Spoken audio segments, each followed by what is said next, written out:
एक राजा जो टहल रहा था ने अचानक एक सुनहरी चमक वाला चाय का पात्र देखा। जिज्ञासा में उसने पात्र पर लगी पानी की बूंदों को पोंछा। अचानक उसमें से काला धुआं निकला और पल भर में एक खूबसूरत पुरुष का रूप ले लिया। उसने दावा किया कि वो हजारों साल तक पात्र में कैद था और अब आजाद हुआ है। आभार में वो राजा के 3 इच्छाएं पूरी कर सकता है। अलादीन के जिन्न को देखकर राजा ने देर तक सोचा। उसे लगा कि सभी दर्शकों को स्वस्थ और समृद्ध जीवन की शुभकामनाओं के अलावा उसे कुछ चाहिए ही नहीं। लेकिन जिन्न उदास लग रहा था, जैसे उसे इन इच्छाओं की ज्यादा जरूरत हो। राजा ने पूछा कि जिन्न के दिल की सबसे बड़ी ख्वाहिश क्या है। जिन्न ने बिना सोचे कहा, आजादी। तुरंत राजा ने पात्र को छूकर इच्छा मांगी कि जिन्न को आजादी मिले। जिन्न की कलाई पर जंजीरें टूट गई। उसे यकीन नहीं हुआ कि राजा इतना उदार हो सकता है। लेकिन और बड़ा आश्चर्य अभी बाकी था। राजा ने दूसरी इच्छा मांगी कि जिन्न को आखिरी इच्छा मांगने का अधिकार मिले। जन्म से अब तक जिन्न दूसरों की इच्छाएं पूरी करता आया था। आज उसे कोई ऐसा मिला जो उसके लिए सोचता था। जिन्न का दिल खुशी से भर गया और उसने ये तोहफा सावधानी से स्वीकार किया। राजा ने पूछा कि आजादी के बाद वो क्या करेगा। जिन्न ने बताया कि हजारों साल तक वो पात्र में एक जादुई दर्पण के साथ कैद था। अगर मौका मिले तो वो एक जोशीला प्यार जीना चाहता है। राजा ने फैसला किया कि वो मदद पूरा करेगा। उसने जिन्न को महल में ले जाकर उसके लिए जीवन साथी ढूंढने का वादा किया। लेकिन जब वे बगीचे से गुजरे, जिन्न रानी की खूबसूरती से इतना मोहित हुआ कि खुद को रोक न सका। उसने राजा की पीठ पीछे रानी पर डोरे डालने शुरू किए और हजारों साल पुराना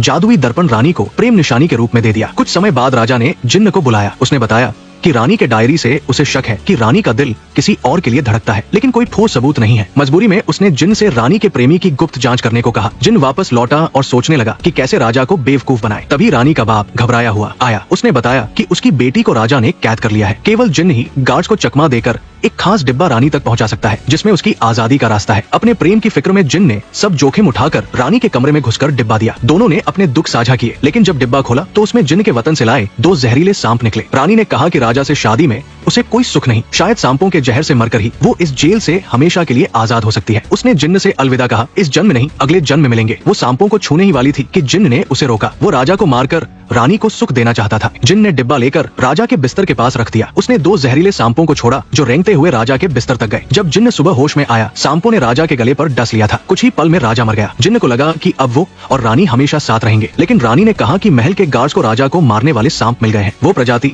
सिर्फ जिन्न के वतन में पाई जाती है। इसका मतलब हत्यारा कोई और नहीं, जिन्न ही है। तब जिन्न को सच्चाई समझ आई। रानी ने उसे कभी प्यार नहीं किया। उसने जिन्न को इस्तेमाल किया ताकि वो राजा को मारे और रानी को सिंहासन की वैध उत्तराधिकारिता मिले। जिन्न को धोखा मिला। उसने तुरंत जादुई पात्र निकाला और इच्छा मांगी कि वो जन्म जन्मांतर तक रानी के साथ रहे। लेकिन जैसे ही धुआं उठा, जिन्न जादुई दर्पण में कैद हो गया। इस अनोखे तरीके से वो रानी के साथ हमेशा के लिए रहा, लेकिन कैदी बनकर।